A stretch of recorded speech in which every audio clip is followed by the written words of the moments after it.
The university library was a cathedral of silence, its towering shelves crammed with leather-bound volumes and the musty scent of centuries-old paper. Leo sat in his usual corner, tucked between a window that overlooked the courtyard and a stack of economics theory textbooks he was supposed to be studying for his final exams. He was 22 years old, the son of a retired factory worker and a seamstress who had both died before he turned 18, leaving him with a small inheritance that had just run out and a scholarship that barely covered his tuition. He worked double shifts at a diner, slept 4 hours a night, and maintained a GPA that hovered just above excellence, not out of ambition, but out of sheer necessity. His life was a steady, grinding routine that left little room for surprises, and he preferred it that way. Surprises were dangerous, unpredictable, and he had learned early that the world did not reward those who invited chaos. But on that particular Tuesday afternoon, as the autumn sun slanted through the stained glass window and cast fractured rainbows across his notebook, a man in a dark suit sat down opposite him without asking permission. The man was older, perhaps 50, with silver-streaked hair and a face that had been carved from granite, unreadable, patient, and utterly out of place in a university library. He placed a manila envelope on the table and slid it toward Leo, his eyes never leaving the young man's face. "Leo Vazquez," the man said, his voice low and calm, like a doctor delivering a terminal diagnosis. "Your father was not a factory worker. Your mother was not a seamstress, and you are not who you think you are." Leo stared at the envelope, his hand frozen above his textbook. A dozen responses flickered through his mind: denial, anger, dismissal, fear, but he settled on caution. He had learned to read people in the diner, to spot the drunks who would become violent and the regulars who would tip generously. This man was neither. He was something else entirely, a predator wearing a mask of civility. "I do not know what you are talking about," Leo said, his voice steady despite the tremor in his chest. "I think you have the wrong person." The man smiled, a thin, humorless curve of his lips, and tapped the envelope with a single finger. "I have been watching you for 6 months, Leo. I know your schedule, your friends, your grades, your fears. I know that you dream of becoming an economist, that you are terrified of failure, and that you have never once asked yourself why your parents died in a car accident on a road they never traveled. I am here to answer that question, and many more, but you have to open the envelope first." Leo's fingers moved before his mind could stop them, sliding the envelope toward him and breaking the wax seal. Inside, he found a birth certificate, a photograph, and a single sheet of paper covered in dense legal text. The birth certificate listed his full name, but the parents' names were not his parents. They were strangers, a man and a woman he had never seen. The photograph showed the same man from the certificate, standing in front of a massive estate, surrounded by men in identical dark suits. The legal document was a will dated 22 years ago, bequeathing control of an organization called La Sombra to a child named Leonardo Vazquez, with a stipulation that he would assume his inheritance upon his 22nd birthday. That birthday was tomorrow. Leo felt the world tilt beneath him, the familiar contours of his life dissolving like ink in water. He looked up at the man, his voice barely a whisper. "Who are you? And what is La Sombra?" The man leaned back in his chair, his expression softening into something that might have been pity or might have been respect. "My name is Diego Rojas, and I was your father's second in command. La Sombra is the largest criminal syndicate in the country, and it has been running without a leader for the past 15 years, ever since your father was assassinated by his own deputies. The organization is now a fractured web of rival factions, each of them vying for control, and each of them terrified of the day you turn 22. Because according to the laws that govern La Sombra, the leadership cannot be transferred until the legitimate heir is either dead or has willingly renounced his claim. Your father named you as his successor, and that makes you the most hunted man in the country." Leo's mind raced, trying to reconcile this revelation with the life he had lived, the cramped apartment, the endless shifts, the silent, unremarkable existence of an orphan student. It was impossible, absurd, and yet the documents in his hands felt undeniably real. He forced himself to focus on the practical. "If what you are saying is true, why did you wait until now to tell me? Why did you let me live in poverty while my father's empire crumbled?" Diego's eyes flickered with something that might have been guilt. "Because I was protecting you. The moment I revealed your identity, every rival faction would have sent assassins to your door. I kept you hidden, kept you safe, and waited until you were old enough to make a decision. Now the choice is yours. Renounce your claim, disappear into obscurity, and live a long, quiet life. Or accept your inheritance, unite the factions, and become the most powerful man in the country, knowing that every day you live will be a day you fight for survival." Leo did not answer immediately. He looked at the photograph of the estate, the men in dark suits, the unfamiliar faces of the people who had been his parents in another life. He had thought about his real parents, the quiet, tired couple who had raised him, who had loved him, who had died in a car accident that always felt suspiciously convenient. He had never questioned it, because questioning was a luxury he could not afford. But now, the suspicion that had been buried deep in his subconscious rose to the surface, demanding to be acknowledged. "My parents, the ones who raised me, were they killed because of this?" he asked, his voice catching on the word. Diego nodded, his face grim. "They were your protectors, loyal to your father's cause. When the factions learned of your existence, they sent a team to eliminate you. Your parents died ensuring that you escaped. That is the truth you have been denied for 22 years. Leo's hands clenched into fists, the anger rising like a tide. He had spent his life mourning two people he had never truly known, and now he was learning that their deaths were not an accident, but a murder, and that he was the reason they had been targeted. The weight of that guilt was crushing, but it was also a catalyst. He looked at Diego and said, "If I accept the inheritance, what happens to the people who killed them?" Diego's expression hardened, and for the first time, Leo saw the steel beneath the man's calm exterior. "They will be dealt with. But first, we have to get you out of this university alive. The factions know that your birthday is tomorrow, and they will not wait until midnight to strike. I have a car waiting outside. You have 60 seconds to decide." Leo did not hesitate. He gathered his books, his notebook, his life's accumulation of ordinary objects, and stuffed them into his bag. He did not look back at the library, at the cathedral of silence that had been his sanctuary, because he knew that he was leaving behind a version of himself that would never exist again. Diego led him through the emergency exit, down a narrow stairwell and into a parking garage, where a black sedan waited, its engine running. As they sped out of the university, Leo glanced in the rearview mirror and saw two motorcycles detach from the flow of traffic, their riders wearing black helmets that concealed their faces. Diego accelerated, his hands steady on the wheel, and Leo's heart pounded as the motorcycles closed the distance.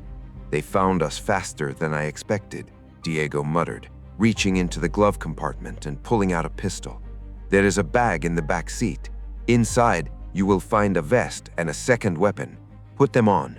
You are going to have to earn your inheritance sooner than I planned." Leo fumbled with the bag, his hands shaking, and pulled out a Kevlar vest and a compact handgun. He had never fired a weapon in his life, but the weight of the gun in his hand felt strangely familiar, as if his muscles remembered what his mind refused to accept. Diego swerved sharply, sending one of the motorcycles crashing into a parked car, but the second rider stayed on their tail, a glint of metal in his hand as he raised a pistol and fired. The rear window shattered, and Leo ducked, the glass raining down on his shoulders. Diego returned fire, his shots forcing the motorcycle to swerve, and then he turned into a narrow alley that the bike could not follow.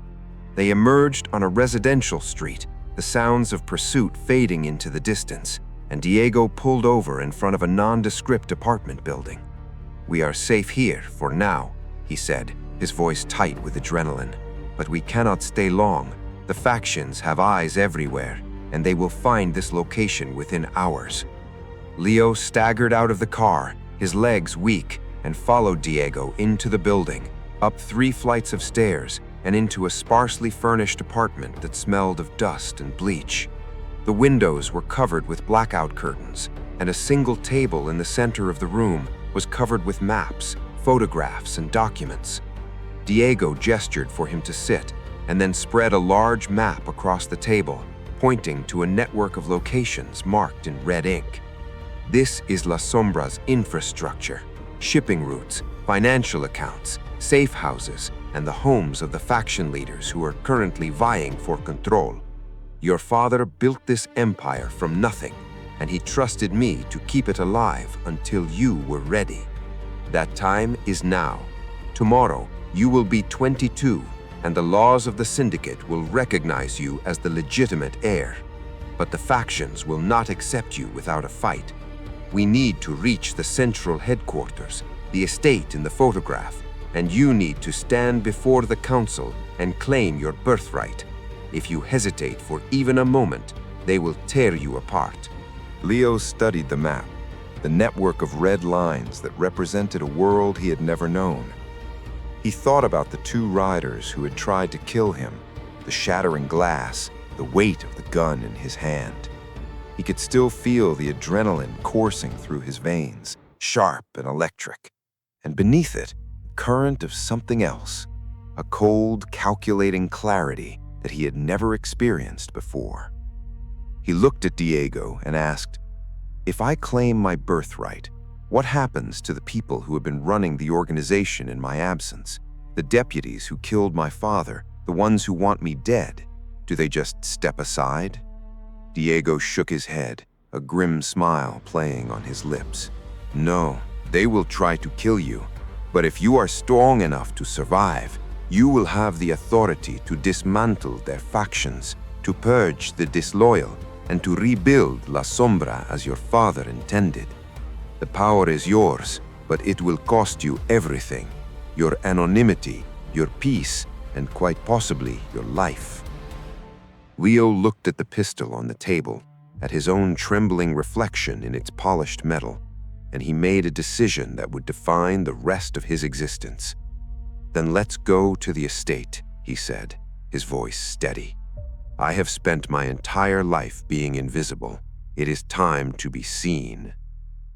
Diego drove them through the night, taking back roads and avoiding main highways, changing vehicles twice to shake any potential tail. The estate was a 4-hour journey, nestled in a valley surrounded by mountains, its gates guarded by men who had been loyal to Leo's father. When they arrived, the sun was just beginning to crest over the peaks, painting the sky in shades of gold and crimson. The estate was larger than it had appeared in the photograph, a sprawling compound of white stone and dark glass, surrounded by high walls and security cameras. Diego presented his credentials at the gate, and the guards saluted, their eyes flickering with recognition as they studied Leo's face. They were ushered into a great hall, its walls lined with portraits of men who had led La Sombra before, their faces stern and their gazes fixed on something beyond the viewer. At the far end of the hall, a council of 5 men sat behind a long table, their expressions ranging from curiosity to barely concealed hostility. The leader of the council, a man named Alvarez, rose to his feet and addressed Leo with a voice that dripped with false warmth. "The prodigal son returns. We had been waiting for you, Leonardo. We had almost given up hope." Leo walked toward the table, his steps echoing on the marble floor, and he met Alvarez's gaze without flinching. "I am the legitimate heir of La Sombra, and I will not be denied." Alvarez's smile did not falter, but his eyes hardened. "You were young and you were untested. The legacy of La Sombra is not a birthright to be claimed. It is a burden to be earned. We have maintained this organization in your absence, and we will not simply hand it over to a boy who has never spilled a drop of blood in its name. If you want to lead, you must prove yourself." He gestured to a door at the side of the hall, which opened to reveal a circular chamber, its floor stained with dark marks that Leo did not want to identify. In that chamber, you will face a trial, a test of your strength, your loyalty, and your willingness to do what is necessary. If you survive, we will recognize you as our leader. If you do not, then your claim dies with you. Leo felt the weight of every eye in the room pressing down on him. He had no training, no experience, no muscle memory for violence, but he had something else, a fury that had been simmering since the moment Diego told him about his parents' murder. He walked toward the chamber, his hand resting on the pistol at his hip, and he did not look back. Diego followed him, his face a mask of controlled concern. "You do not have to do this," he whispered. "We can find another way." Leo shook his head. "They will never respect me if I do not earn it. This is my father's legacy, and I will not let it die." The chamber was cold, lit by a single overhead bulb that cast harsh shadows on the walls. In the center, a man waited, a hulking figure with scarred knuckles and a shaved head, his eyes gleaming with cruel anticipation. He was not armed, but his hands were wrapped in tape, the hands of a fighter who had killed with his bare fists. Leo's heart pounded, but he did not retreat. He had spent his life running from conflict, avoiding confrontation, disappearing into the background. But the background had never been a choice. It had been a cage. He raised his pistol, but the man laughed, a deep, rumbling sound. "You think a gun will save you, boy? This is not a fair fight. It is a trial. If you shoot me, you fail. You have to face me with your hands." Leo looked at the gun, then at the man's scarred fists, and he knew that Alvarez had designed this trial to be unwinnable. But he also knew that he had nothing to lose. He set the pistol on the floor, rolled his shoulders, and met the man's gaze. "I am ready," he said, his voice trembling but defiant. The man lunged, and Leo's world narrowed to the space between his fists and his attacker's face. He did not fight to win, he fought to survive, landing one blow, then another, his knuckles splitting open on the man's jaw. The fight was brutal, savage, and utterly unbalanced, but Leo refused to fall. When the man finally crumpled to the floor, his chest heaving, Leo stood over him, his hands bloody and his body screaming with pain. He turned to the council, who had gathered at the entrance of the chamber, their faces a mix of shock and grudging respect. Alvarez stepped forward, his expression unreadable. "You have passed the trial," he said, his voice flat. "You are the heir of La Sombra, but your true test has only begun. There are those who will never accept you, and they will stop at nothing to destroy you. Welcome to your inheritance, Leonardo." Leo looked at his bloodied hands, at the man lying unconscious at his feet, and he knew that he had crossed a line that could never be uncrossed. He had become something else, something dangerous, something that the world would either fear or try to kill. But he was no longer a victim. He was a survivor, and that was enough to keep him alive for now. He walked out of the chamber, his head held high, and the first light of dawn broke through the windows of the great hall, illuminating a path that led to a future he could never have imagined.